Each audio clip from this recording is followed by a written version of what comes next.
નમસ્કાર દર્શક મિત્રો, આપ જોઈ રહ્યા છો YNN ન્યૂઝ. હવે જોઈએ અગત્યના સમાચાર. વડોદરા મહાનગરપાલિકા દ્વારા આજરોજ ભગવાન બુદ્ધની જન્મજયંતિ નિમિત્તે પુષ્પાંજલિનો કાર્યક્રમ રાખવામાં આવ્યો.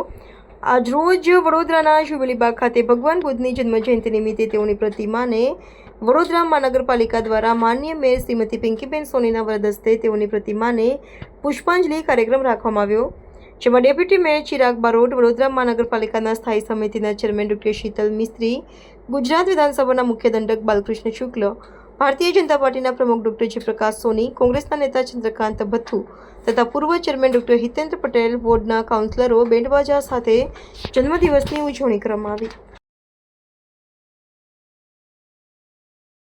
આજે ભગવાન બુદ્ધની જયંતિ નિમિત્તે અહીંયા જ્યુબિલીબાગ ખાતે ભગવાન બુદ્ધની પ્રતિમા પર પુષ્પાંજલિનો કાર્યક્રમ આયોજિત કરવામાં આવ્યો છે. અત્યારે વિશ્વભરમાં યુદ્ધની સ્થિતિનું નિર્માણ થયેલ છે. એવું કહેવાય છે કે ભાઈ વિશ્વયુદ્ધ ત્રીજા તરફ આપણે બધા જઈ રહ્યા છે. તો અત્યારે યુદ્ધ નહીં પણ બુદ્ધની જરૂર છે.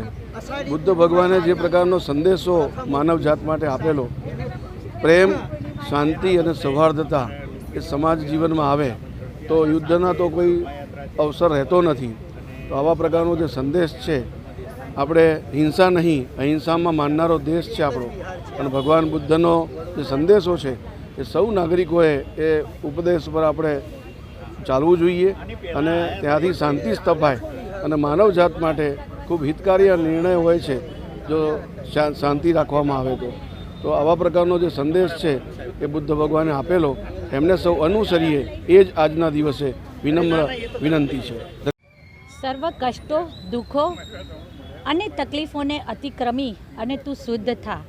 ધીમે ધીમે વૃદ્ધિ પામી તું વૃદ્ધ થા. કાં પછી સર્વસ્વ ત્યાગી તું બુદ્ધ થા.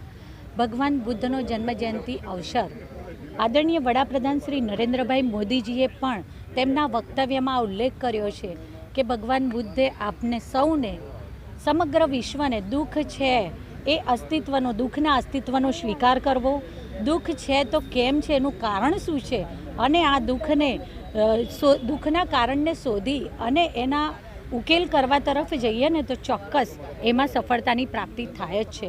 ત્યારે ભગવાન બુદ્ધ જે વિશ્વને મહાબિનિષ્ક્રમણ દ્વારા સર્વ ત્યાગી અને સર્વ જન માટે સુખની શોધમાં અને દુઃખને દૂર કરવાના ઉપાયોની શોધમાં એમને જ્યારે જ્ઞાન પ્રાપ્ત કર્યું, આજનો દિવસ એટલે ભગવાન બુદ્ધનો જન્મજયંતિ અવસર કહેવાય છે ને કે પૂર્ણ સર્વસ્વ જ્ઞાન જ્યારે પ્રાપ્ત થાય ને ત્યારે તેને પૂર્ણ કહેવાય છે.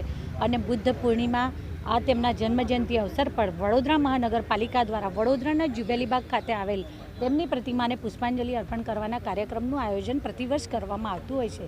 તેમાં આજે સૌ સાથે મળી તેમની પ્રતિમાને પુષ્પાંજલિ અર્પણ કરી, હૃદયાંજલિ અર્પણ કરી. આભાર. Subscribe now and press the bell icon. Never miss an update.